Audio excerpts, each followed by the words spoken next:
This is CGTN, China Global Television Network.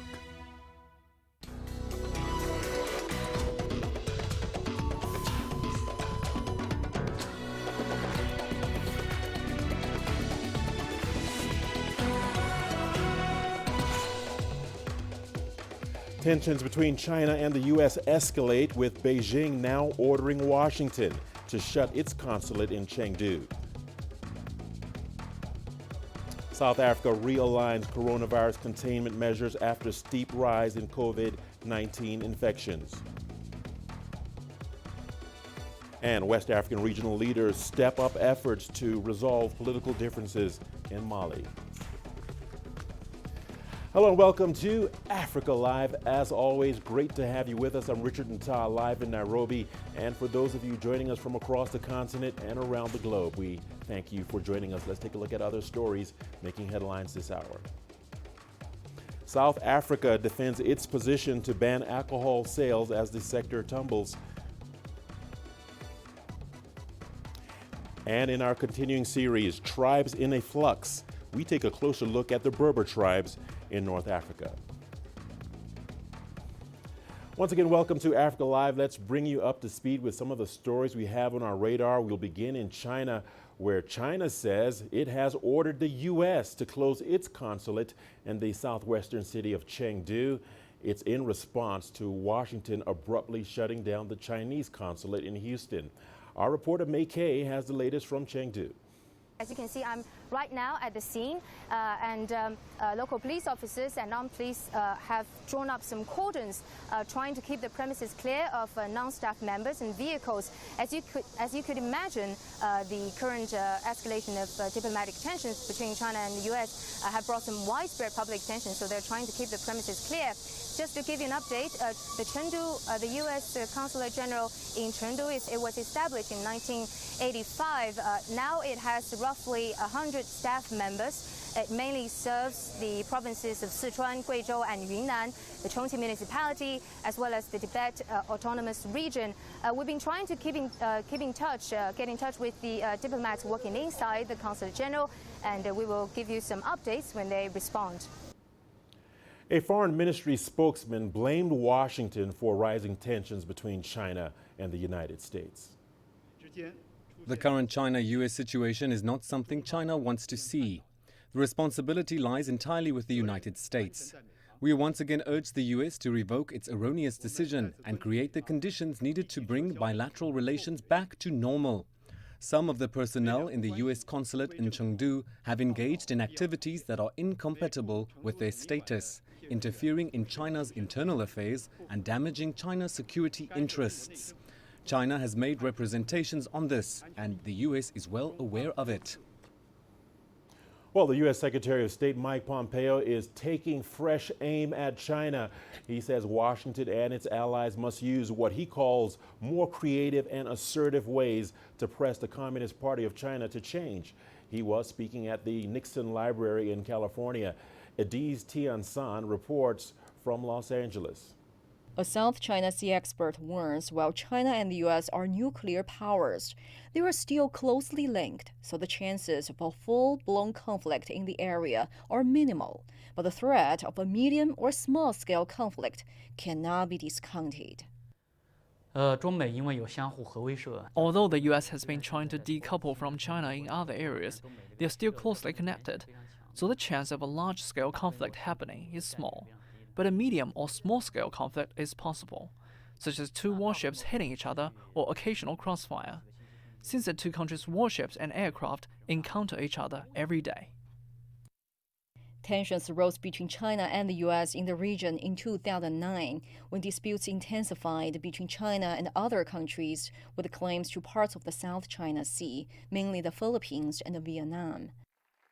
America's then-President Barack Obama announced his pivot to Asia policy, aimed at coping with a rising China and strengthening Washington's influence in the region. Following the South China Sea arbitration case in 2016, which ruled in favor of the Philippines, China and its Southeast Asian neighbors committed to resolving the issue through diplomacy and agreed on speeding up negotiations of the Code of Conduct.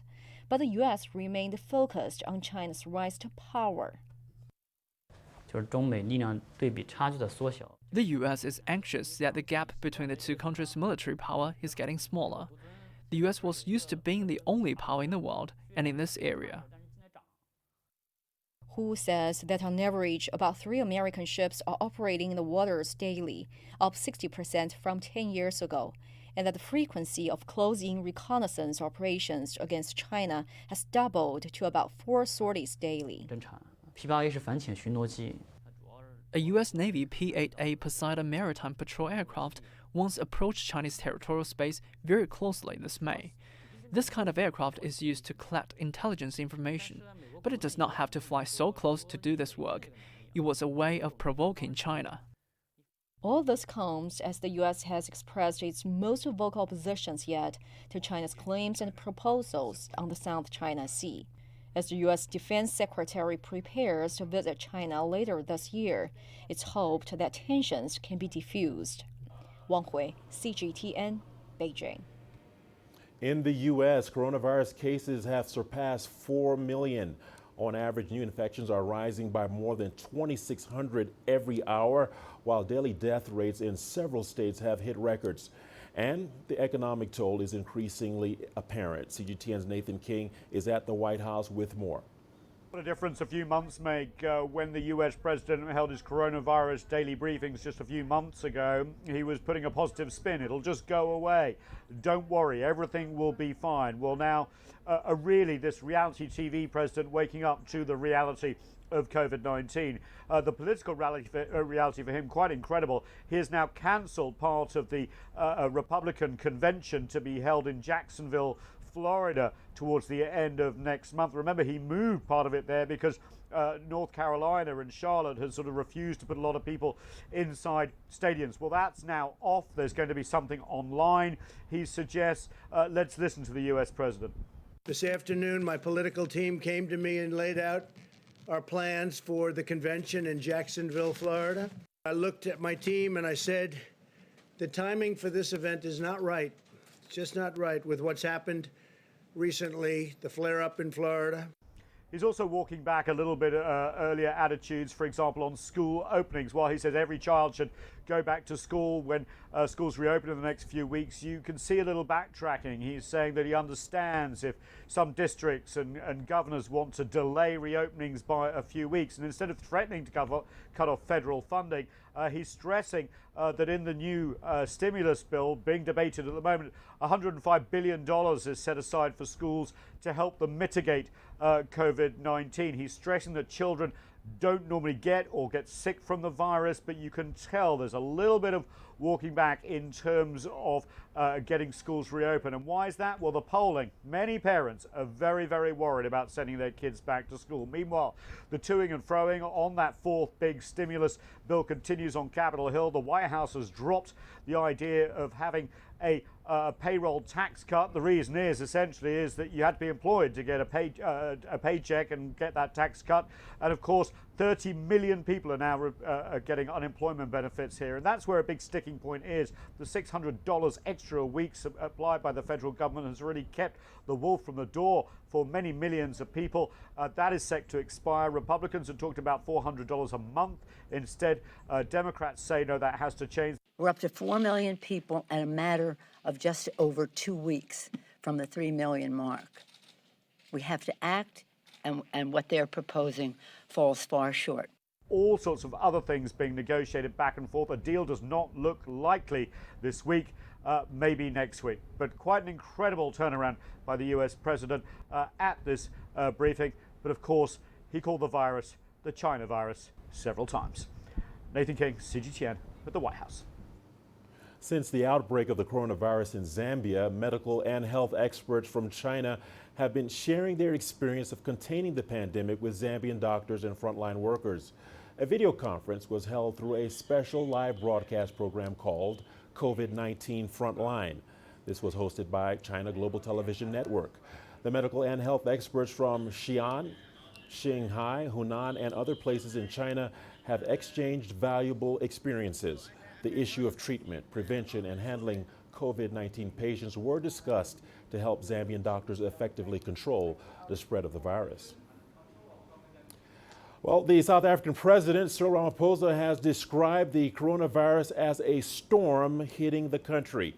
During a briefing in Pretoria, Ramaphosa said the nation has over, listen to this, 400,000 cases of the virus. The latest numbers put South Africa as the 5th highest country with infections in the world. Amid the surge, South Africa has closed schools for a second time as the government anticipates infection rates to peak in the coming weeks. Tuli Shabalala has more.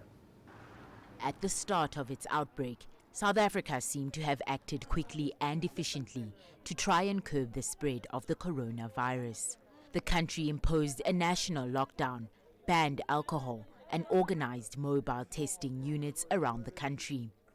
But a few weeks after easing COVID-19 restrictions, the country is now fighting its biggest battle against the virus. Since I last addressed the nation 11 days ago, more than 130,000 new coronavirus cases have been confirmed. As of this evening, the total number of confirmed cases now stands at 408,052. South Africa now has the 5th highest number of confirmed corona cases in the whole world and currently accounts for half of all the cases on our beloved continent, Africa. With the number of cases soaring, South Africa is bracing itself for difficult weeks ahead. To try and limit the spread of infection, government has confirmed schools would be taking a short break for 4 weeks. The coronavirus storm has indeed arrived, as we said it would, with the provinces of the Eastern Cape, Gauteng and KwaZulu-Natal experiencing a rapid rise in infections. This means that schools will be closed from the 27th July and will reopen on the 24th of August. There are, however, some exceptions. Grade 12 learners and teachers will only take a 1-week break, from now returning to school on the 3rd of August. Grade 7 learners will take a 2-week break, returning to school on the 10th of August. Specific arrangements will be made for different categories of special schools. The closing of schools will be scheduled to coincide with an already planned break in early August. This is to reduce the impact of the shutdown of the academic year. Tuli Shabalala, CGTN. Meanwhile, the World Health Organization has announced that around 10,000 health workers in Africa have been infected with the coronavirus. The majority of those who have been infected have been nurses, but we have had all categories of healthcare workers, doctors, laboratory technicians, and even some of the people who are providing ancillary support in healthcare settings infected.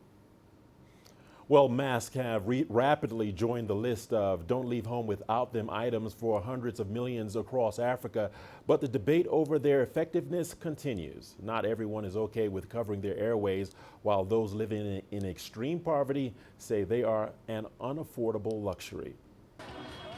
The World Health Organization supports the wearing of face masks, saying it helps to limit the spread of COVID-19. Many African governments have heeded this call. Yeah, wearing a mask is very important, especially this winter season. You see people, they've got the flu. Sometimes you're in a taxi, you're seated next to a person, you don't have mask, someone can just sneeze. So it's very dangerous, and the corona will be at high risk. Countries like South Africa and Nigeria have made it mandatory to wear a mask in public. But many people don't believe masks play that big of a role in stemming the spread of the coronavirus. It's not the mask that is protecting us, is it? Like, with the way the whole thing is, like if you check the market and everywhere, we cannot say that there's something in this town that is like killing people and the whole place is crowded like this. and some have only adapted to the discomfort of masking their airways for the benefit of others. If I see a person who is not wearing a mask, I'll just say, put on your mask to prevent corona, but which is, I don't know whether it is there or no. To tell the truth, I don't know. But I'll just say, put on your mask to prevent this disease, for both of us to be safe. But while face masks are becoming a must-have, it's still very common to see people misusing them or using disposable ones for long periods of time. But with COVID-19 still here, some say the mask has become a mirror on humanity. It will also continue to be part of the daily commercial hustle. Chao Mohono, CGTN. Meanwhile, people in the Democratic Republic of Congo have been out in bars to celebrate the restart of business. Huge crowds gathered at popular entertainment spots in the capital, Kinshasa. Nightlife screeched to a halt in March to limit the spread of the coronavirus. CGTN's Chris Ochamringa has the story. Kinshasa bustles with activity after the lifting of a state of emergency in response to the COVID-19 pandemic. DRC President Felix Tshisekedi announced the reopening of shops, banks, bars and restaurants in a televised address to the nation. Les mesures irrelatives cessent. The measures we took to prevent the spread of COVID-19 have been lifted, but everyone should remain vigilant. The reopening of businesses does not mean the end of the pandemic in our country. De l'épidémie de COVID-19 dans notre pays. Bars and restaurants opened across the capital soon after the president's directive. First of all, I would like to thank the president for opening bars. So many of us are happy. This is what makes our life interesting. Kinshasa is in celebration right now. The mood is just like the New Year's Eve excitement. We are very happy with the president's decision to reopen entertainment spots. Most of these businesses were ordered to shut down on the 24th of March to prevent the spread of COVID-19. But schools, places of worship and airports will remain closed until next month. The DRC has recorded more than 8,000 COVID-19 cases, with the virus spreading to over half of its provinces. The pandemic has battered an already overstretched healthcare system that's grappling with many other epidemics. Before the lockdown, Kinshasa was a city always abuzz with music and concerts. The reopening of entertainment centers has returned life back to normal for many residents who've been eagerly waiting for this day to come. Chris Ochamringa, CGTN, Kinshasa, Democratic Republic of Congo. Time now for a short break. We'll be back in a few moments. Here's what's ahead on Africa Live. West African regional leaders step up efforts to resolve political differences in Mali. And in our continuing series, Tribes in a Flux, we take a closer look at the Berber tribes in North Africa.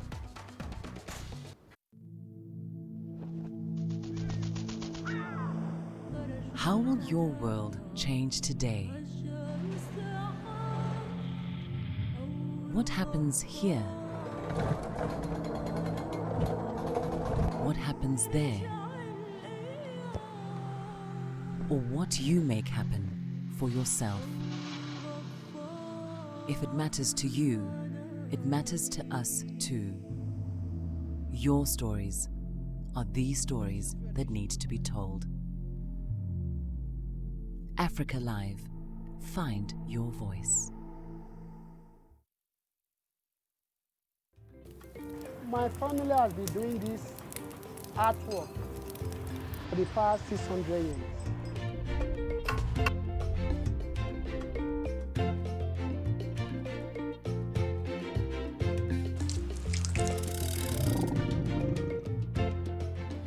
My dream is to be the leading player in Africa in spice sector.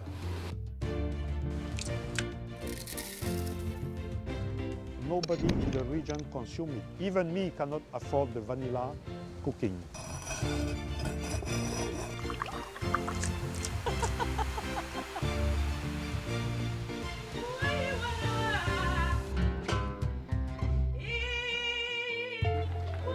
What we've created here is the elegance, the color, the celebration of life.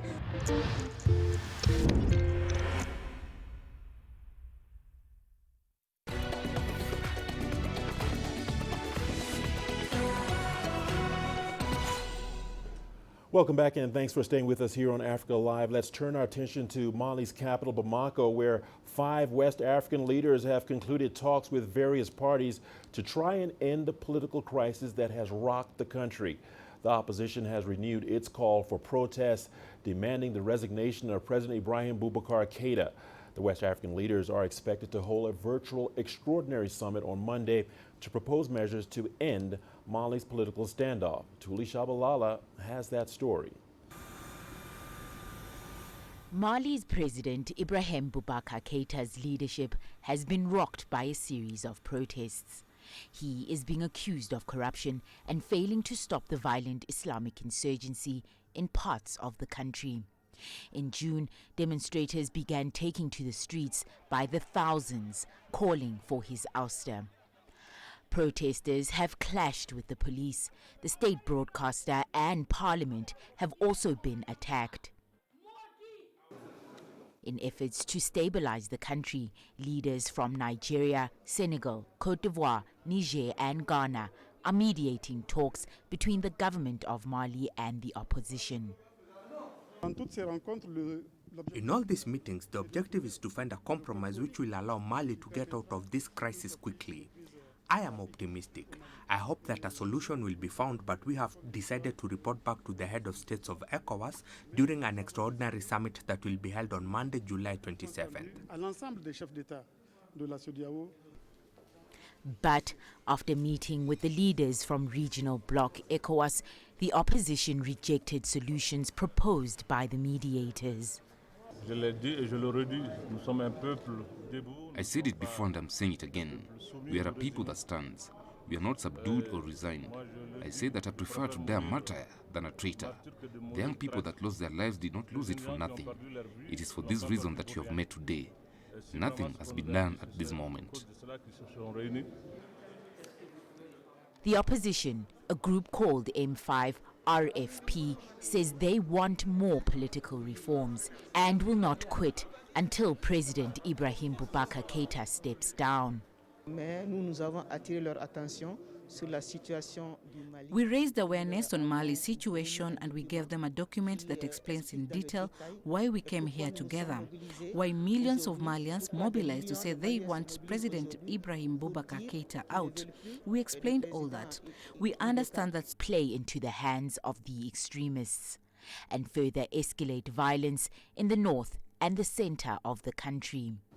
Tuli Shabalala, CGTN. Egypt has announced a national plan for water conservation while continuing its push to expand its freshwater resources. According to UN guidelines, when annual water supplies drop below 1,000 cubic meters per person, a population is said to face water scarcity. Egypt is currently at 600 cubic meters. Here is Adel Al-Mahroui with the rest of the details. The Egyptian Prime Minister has held a meeting on Thursday with his cabinet members to discuss the implementation of new water conservation regulations. Egypt is planning to spend some $100 billion by the year 2037 in projects that increase its water resources and develop water management. Definitely putting certain regulations and also a national strategy that ensures integrated water management was inevitable. Ministers discussed the measures required to rationalize the consumption of water as well as maximizing the use of the available water resources. They also discussed using or reusing the treated wastewater in irrigating trees. And also one of the most important points that were tackled in this meeting, that the irrigation minister reviewed the amount of water that is required to meet the demands of Egypt's urban expansion plans. The country is toughening penalties for wasting water. It's also creating legislations to introduce incentives for water conservation. That plan also includes expanding reliance on desalinated water. Water desalination, Egypt has already taken many steps in this field even before the deadlock that was announced in the negotiations. For example, in 2017, the biggest desalination plant in the Middle East, which is Al Yusr desalination plant in Hurghada, was inaugurated, and it has a capacity to produce like 80,000 cubic meters per day. And also the irrigation minister said that in the light of these challenges, the numerous water challenges, and definitely, as I told you, the consequences of the GERD negotiations, there is an urgent plan to implement 40 desalination plants in the upcoming years. From now on, all coastal cities on the Mediterranean and here on the Red Sea must rely entirely on desalination in the next 30 years. Egypt's target is to produce 3 billion cubic meters of desalinated water by the year 2030. This figure should rise to 7 billion by 2050. The National Water Conservation Plan is widening the reusage of agricultural drainage water. Egypt will be also enhancing its rainwater collection capabilities to increase its annual freshwater resources. Adel Mahroui, CGTN, Ras Sedr, Egypt. Meanwhile, in Somalia, heavy rains in the lower Shabelle region have caused flooding in the area. The town of Afguyo, 25 kilometers west of the capital Mogadishu, is the worst hit. According to a government report, over 6,800 families have been devastated, with more than 2,000 households displaced. Homes, businesses, and farmland have been destroyed. Several coordination meetings have been organized to speed up relief efforts. The Somali government has, on its part, offered $500,000 in support for the distressed. We are underway the process of averting floods and projects to stop the river from breaking its banks and flooding to surrounding areas. We are very sad about the havoc wreaked by the floods to people, houses, and the environment. A lot of houses were submerged. The Prime Minister pledged $500,000 for the people affected.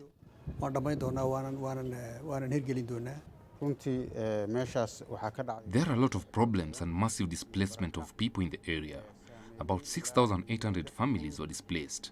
I call upon the Somali people and the Southwest state residents to help their brothers in Afgoy town. Meanwhile, new research suggests that Tanzania's media quality is in decline. The journalism school at the University of Dar es Salaam launched a report involving 29 media houses. The report covered print, radio, TV, and online forums nationwide. A report to assess Tanzania's media reporting quality began in September last year. It sought out to find how the industry can be strengthened in different professions. This is a good initiative as it helps to assess the quality of our media in general. Again, to find out the quality of the government-owned media. Third, to examine the quality of the private media. Fourth, to find out the quality of the community media, which is all over the country. And fifth, to find out the challenges faced in this industry. The research focused on various aspects of journalism. This included ethics and professionalism in journalism and the provision of comprehensive information to the audience. Through research, we've been able to identify a number of problems, but of importance is that the quality of media reporting has dropped from 28.6% to 26% compared. Editors interviewed also cited the economy, unprofessionalism, and politics as factors influencing the sector. This research will definitely shape the media industry. It has touched on important journalism issues. We now need to look at what we can do and fix where we went wrong. A common conception is that an abundance of content that's freely available online and in print has impacted quality in the media sector. But researchers say that community media in Tanzania adheres to standards just as well as countrywide networks. Chaumuhono, CGTN.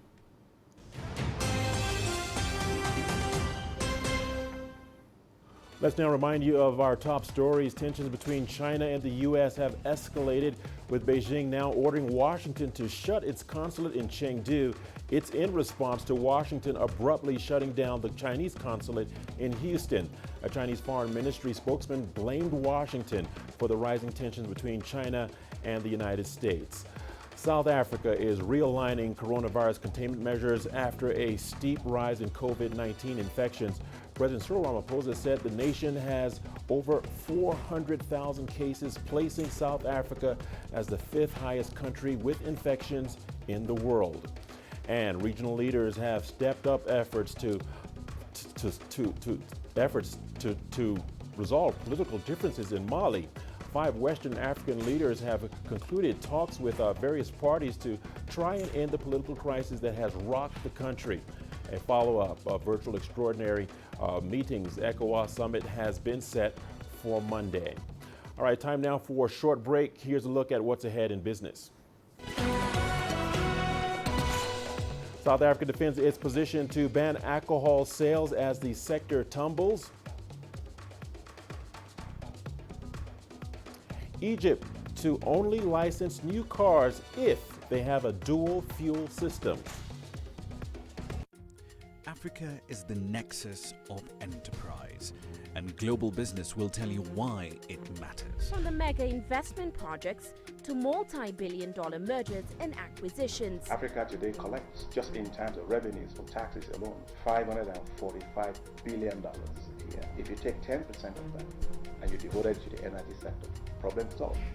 All this on Global Business, weekdays at this time on CGTN.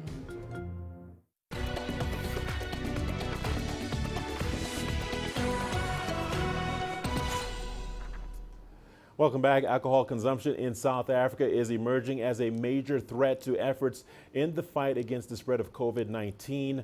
All liquor stores and sales across the country were banned under the lockdown that took effect at the end of March. It was lifted in June, but proved to be a disaster. Richard Nta tells us why. I was involved in a car accident. We were from a drinking spot and we were all drunk and hadn't slept. One example of what happened when alcohol sales resumed in June. Since then, hospital beds filled up with patients suffering from injuries that were alcohol-related. Our modelling showed that over an 8-week period, if there was a second ban on liquor sales, we could potentially reduce trauma presentations to public secondary and tertiary hospitals around the country by about 50,000. It would provide a substantial respite to hospitals and could potentially free up, for example, just over 17,000 beds in general wards for COVID patients, or just under 13,000 beds for COVID patients in ICU wards. South Africa is the only country which has imposed 2 bans on liquor sales during this time of the coronavirus pandemic. When the ban was lifted at the beginning of June, we had a huge spike in cases, which unfortunately we expected. We went from almost no cases in May of trauma and assault to 129 cases of assault. The first week of June was really bad. I think everyone thought it was Christmas and abused the alcohol a lot. There's a lot that's happening in people's lives. People are losing their jobs, there's financial constraints, there's social distancing, you're not seeing your family members. And so what people are using alcohol for in these overwhelming times is actually a sense of escaping and a sense of, just running away from their problems and not feeling it as much, so repressing emotions. It becomes a problem when people use alcohol as an escape mechanism. The other thing is that what are you doing in your state of intoxication? Are you driving drunk? Are you, having conflicts with your partner, with your family? Those are the bad effects of alcohol in South Africa. Most hospitals in Johannesburg are filled to capacity with trauma patients and those suffering from the virus. It's hoped the reinstatement of the alcohol ban will clear up some space as the COVID infection rate is rising rapidly. Sumitra Nadu, CGTN, Johannesburg, South Africa. But South Africa's alcohol ban was not an easy decision. Uncertainties are looming over the future of its wine industry as the ban continues to impact businesses. The country's wine industry is estimated to have lost a little over $300 million in local sales and exports as a result of the first ban. Now the number could rise to $453 million if the ban continues for another 6 to 8 weeks. With a 300 million liter surplus, experts warn South Africa could lose most of its wine producers over the next 5 years. Restaurant owners, among those opposed to the law banning the sale of alcohol in South Africa, they have taken to the streets protesting against the devastating impact of lockdown restrictions on their businesses. Tables and chairs were used to block roads outside various restaurants as part of the protest. CGTN's Berber reports. Thousands of restaurants and bar owners placed chairs and tables on the streets protesting against lockdown regulations that have prevented the industry from selling alcohol and trading beyond a 9 p.m. local time curfew. We're following social distancing and sanitization protocols down to the nth degree. We're providing a safe environment for people to come and enjoy themselves and behave like responsible adults. So with that in mind, let us be able to, number one, serve alcohol in a responsible manner with their meals, and let us be able to trade past 9 o'clock. The nation's restaurant and bar industry has been one of the hardest hit by the restrictions imposed at the end of March in order to curb the spread of the coronavirus. At the end of June, restaurants were allowed to offer sit-down services at limited capacity without serving alcohol. But for them, this is simply not enough. I would like government to reinstate the sale of alcohol, which would then make my business sustainable to a certain extent. We've updated our booking system to accommodate that, the social distancing, but we need to just get back. And alcohol, in my restaurant anyway, it accounts for 40% of my sales, Mateza has not retrenched his staff, but about 70% of them have not received any money from the Unemployment Insurance Fund, which has been paying out COVID-19 relief benefits to employees who cannot work as a result of the restrictions. It has caused me not to be able to afford even the smallest things for my family. Just to pay the bills has become a problem. Plus the government hasn't done much on helping us with the UIF, so most of our families are going home to bed hungry. Data gathered by the Restaurant Association of South Africa shows a rise in unemployment that puts pressure on the economy's recovery plan and potentially exposes the sector to a threatening vicious cycle. We've been doing research and we calculating close on 400,000 at this time, but every day doors are closing permanently, and the more doors close permanently, the harder it is for us to maintain the employment within the industry, and the harder it's going to be on the government's balance sheet. In a survey carried out by ASUS Group, a hospitality group, about 67% of restaurants said they are doing less than 20% of monthly turnover compared to July last year, while 90% of fine dining restaurants remain closed. Beryl Oro, CGTN. Meanwhile, Egypt will grant licenses to new vehicles only if they can operate on natural gas. President Abdel Fattah el-Sisi says the move is aimed at preserving the environment and making use of the country's plentiful natural gas resources. Egypt is looking to rely more on cheaper, cleaner energy resources and to increase the amount of power generated from renewables to 20% by 2022. CGTN's Yasser Hakim has more. The Egyptian president is trying to convince Egyptians to switch to cars that run on natural gas or have a dual fuel system. For now, he's targeting certain vehicles. The taxis, buses and microbuses are the priority in the first phase. They will be forced to convert to natural gas or dual fuel. The whole plan is expected to take 3 to 5 years. It will cost about $15.6 billion. 20-year-old cars will be replaced with new dual-fuel cars at discounted prices and with interest-free loans. According to the government, this phase could see nearly 2 million vehicles powered in part with natural gas. As an incentive, the government is also allowing car owners to pay for the cost of converting to dual fuel in installments.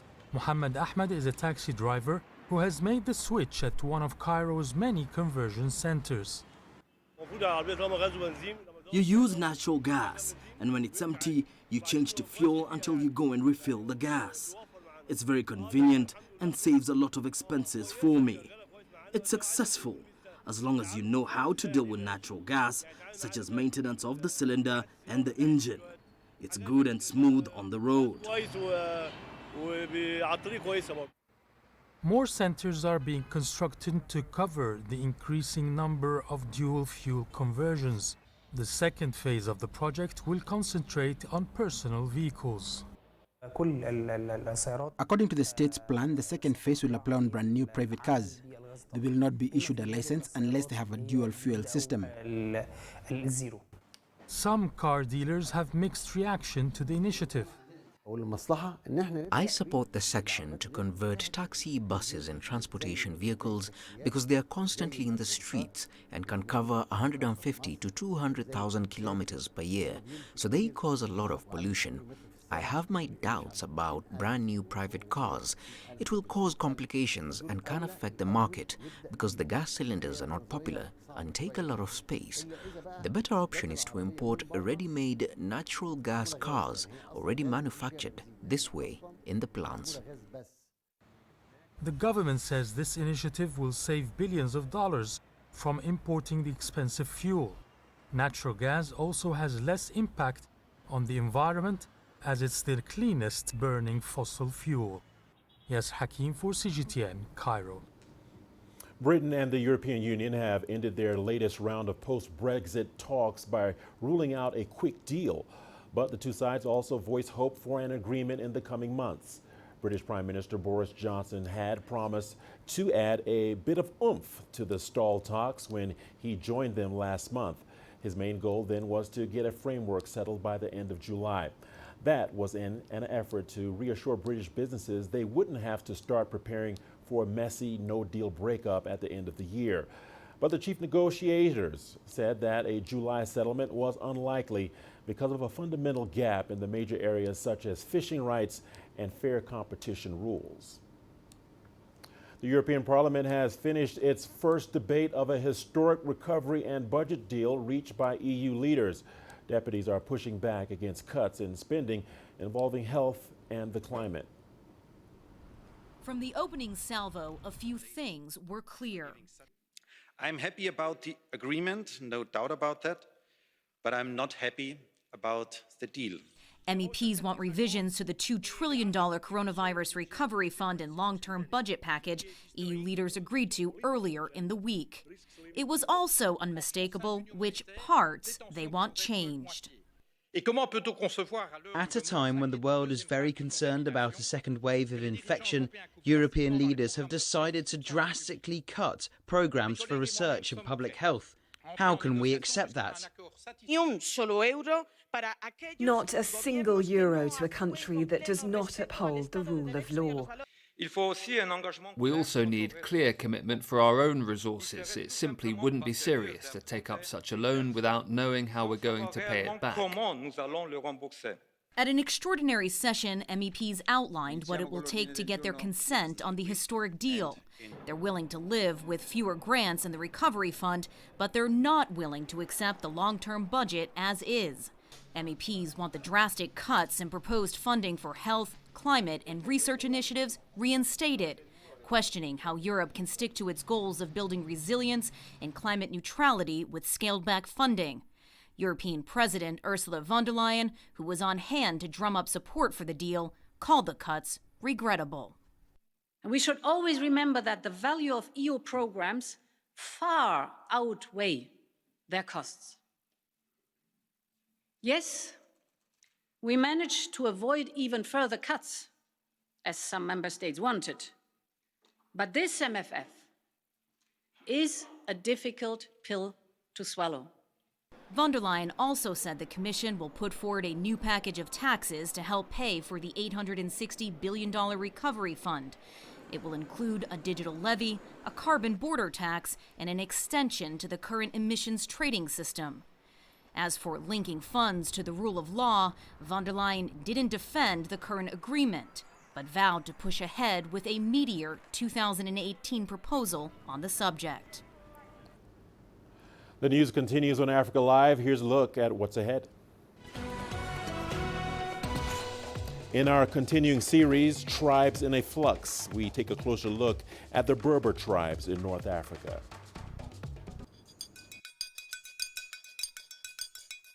When Isabel's son, Yanni, was diagnosed with autism spectrum disorder, she decided to open the association Colmea to offer a safe haven for children like him in Cape Verde.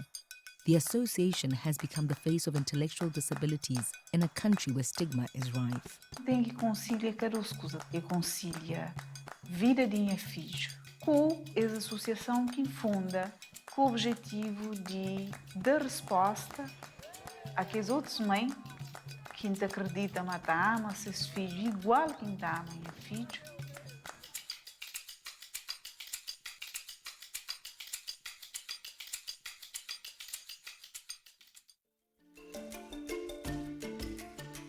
Africa Live. Find your voice.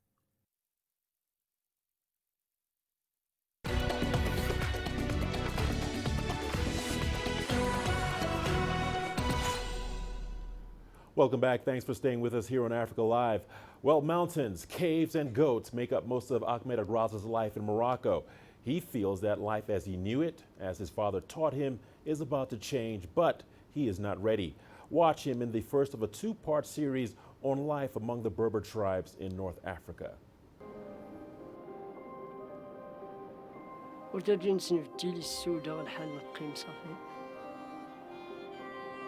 ديجا لي زي اليوم مرحبا اللي غنقيمو ديال التلاميذ صافي لان السيك راني يمشي والو خصي والو تايرزا والو الفلاحة والو ارتنتني السادي سنتنا عايش ديك سنتي وجينسني بديل صوت صافي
الفاتح حلو الحالي جلا ونزار جاي تحلو الحالي جتي غولي اللي شافها في خو خلاص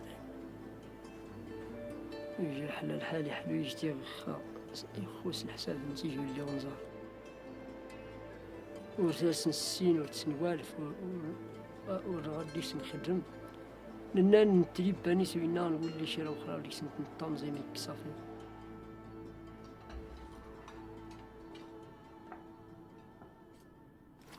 الحرية يدرون الدولة. نكرف صار نحرية يلتنو. أنا وما. رودا نزول شيء من مستلا.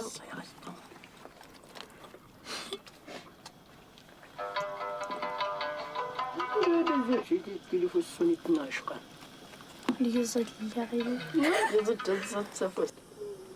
سوني.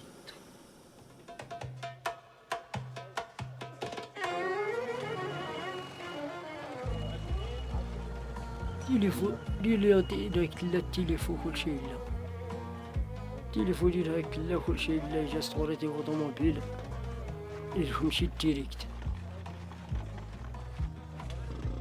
بحال دابا هذا البورطابل هذا مزيان التواصل بينك وبين الناس اخرين ولكن في واحد الناحيه عاود التليفون بحال قلتي بحال داك لامبيونس اللي تيكون بينك وبين عائلتك وسط الدار كل واحد خاشي وجهه في التليفون وحتى واحد ما مسوق مع الاخر مسوق مع اللي بعيد عليه وما مسوق اللي حداه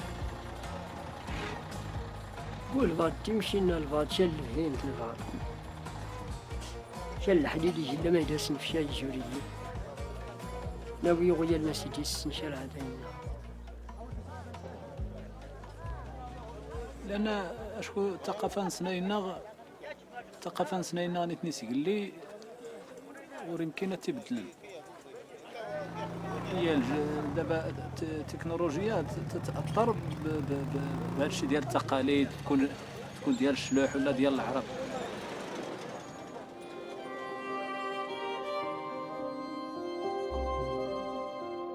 شرا دايتيلا الاشتيارة يكوكو جنان تايدا شرا نيش الحديد هر شرا يجا سطر نتا يباب بحري نسالي تدوك على الزهر خويا الناس يشتغلوا بين.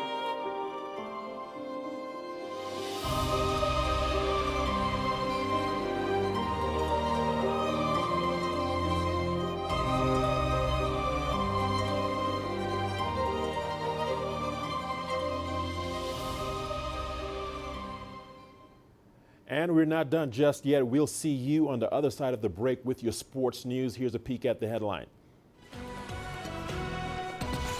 Bleak outlook for Zimbabwe football in the face of coronavirus pandemic.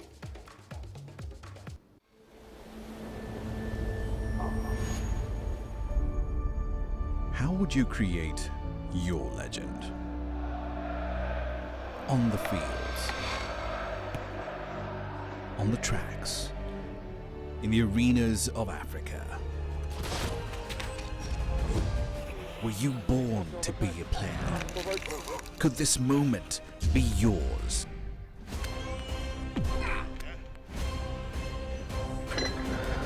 Sports Scene. Find your game.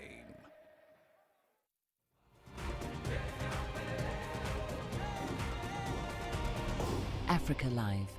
Find your voice.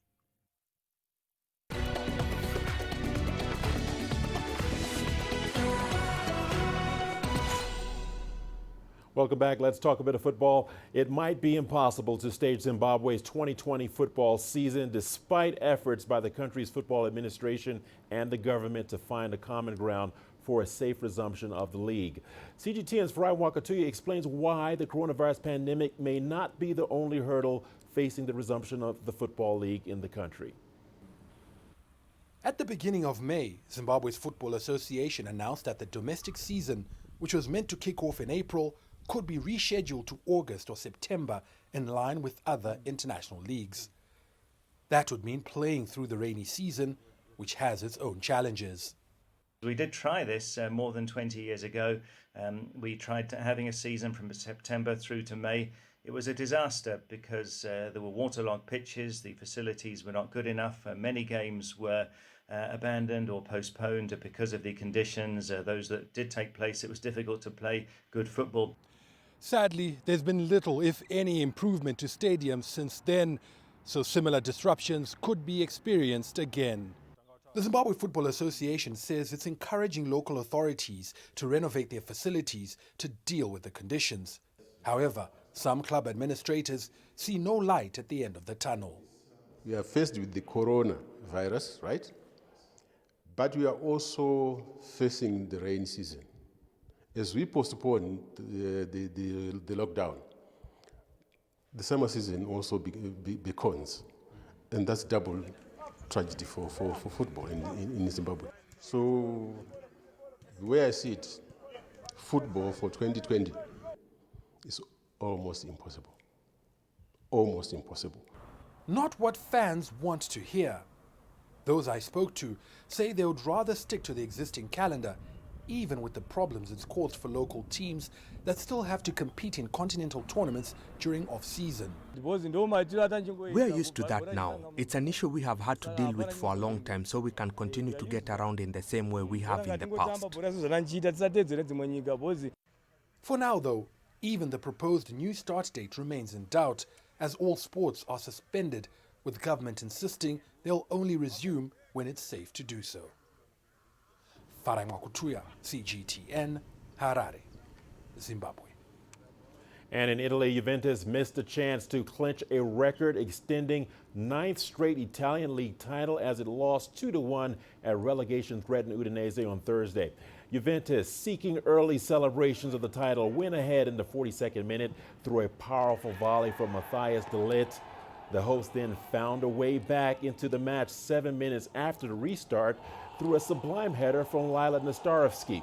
The home side then put the game away when Seko Fofana grabbed the winner in stoppage time to keep Juve's celebration on ice.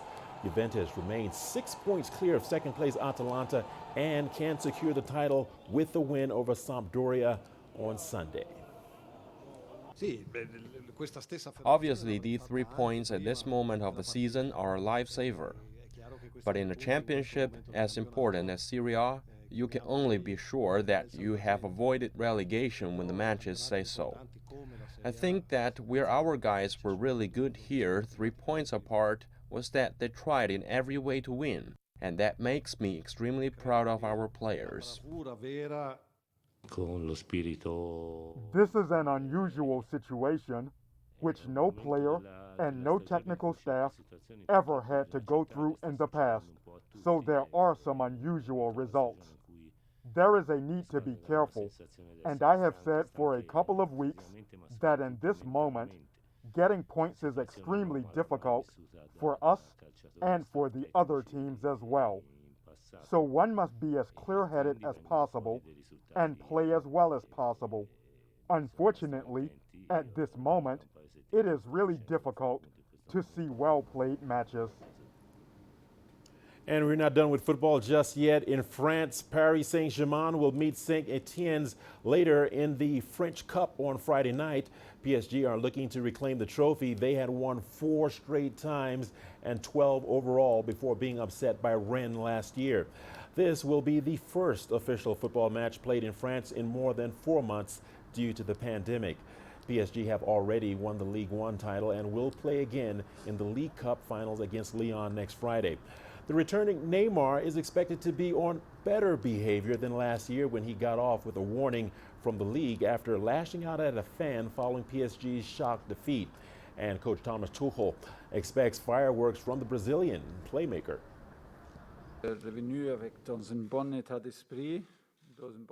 I am not surprised because Neymar came back with the right mindset and in good shape. He adapted very quickly to training and improved very quickly.